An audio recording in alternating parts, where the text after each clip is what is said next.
आज ही Doubtnut app download करें। Doubtnut पर होगा अब आपके सभी मैथ्स, केमिस्ट्री, फिजिक्स और बायोलॉजी डाउट्स का सफाया।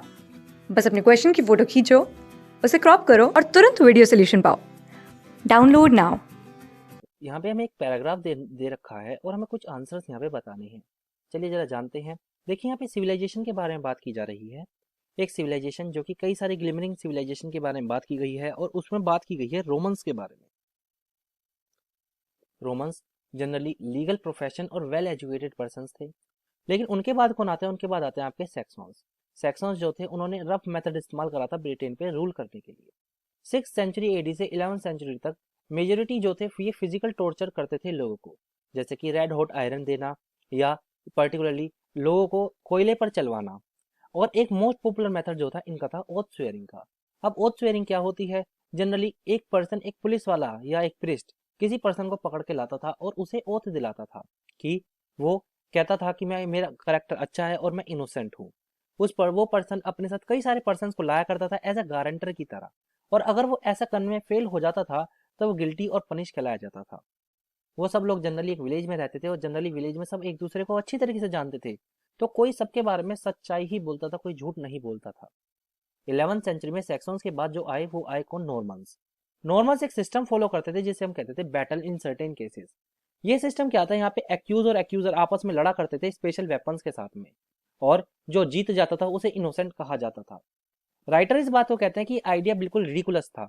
क्यों? क्योंकि इसमें जो ज्यादा पावर वाला था वो पैसे का इस्तेमाल करके स्ट्रॉन्ग प्रोफेशनल को हायर करता था और उससे चीज लड़वाता था। ये मेथड जनरली क्या था? अनफेयर मेथड था। उसके बाद बात की जाती है इंग्लैंड के बारे में, और इंग्लैंड के बारे में बात कहा जाता है कि पर्टिकुलरली जो इंग्लैंड था वो क्या करता था? वो पर्टिकुलरली एक विलेज था, लो पॉपुलेशन थी और उसमें बीटिंग अप, थेफ्ट, मर्डर और सेक्स जैसे ज्यादा ये मेन ऑफेंस थे। बट हम बात करें किसकी? यहाँ पे चीटिंग और फ्रॉड बहुत कम हुआ करते थे। लेकिन जैसे जैसे कॉमर्स और मैन्युफैक्चर हब यूनिट बनती गई तो ये क्या हुआ? यहाँ पे पुलिस वालों ने और स्पाइस और इन्फॉर्मर्स ने केसेस को बहुत कम कर दिया, क्योंकि उन्हें रिवार्ड मिलते थे जब वो क्रिमिनल्स के बारे में बताया करते थे। अब क्वेश्चन में यहाँ पे दे रखा है कि which of the following statement are true? The rich have the rich, हम यहाँ पे क्वेश्चन में क्या दे रखा है? Rich always enjoy an advantage in the judicial system because they have physically strong so would win trial by the fighting. देखिए ऐसा नहीं है, हम ऐसा यहाँ पे बिल्कुल भी। तीसरा ऑप्शन में दे रखा है they could hire the strong champion, last is they can hire the best lawyer. देखिए ये स्टेटमेंट जो कि हमारी सी स्टेटमेंट है, कहीं नहीं कहीं ये स्टेटमेंट हमारी करेक्ट है कि हायर करके अच्छे लेवल से केस लड़ा जा सकता है। कहीं ना कहीं बी स्टेटमेंट भी हमारी सही है कि स्ट्रॉन्ग चैंपियंस को हायर कर सकते हैं।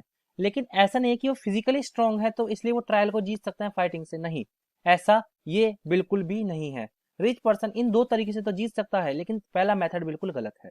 सो हमारा राइट आंसर जो होगा वो होगा ये option number B, that is B and C, हमारी स्टेटमेंट बिल्कुल करेक्ट है। लास्ट स्टेटमेंट क्या है वो भी पढ़ लेते हैं। They can persuade the priest to swear on their behalf. नहीं, ऐसा भी नहीं है, वो प्रिस्ट को पर्टिकुलरली परसुएड नहीं कर सकते, तो ये स्टेटमेंट भी हमारी गलत है।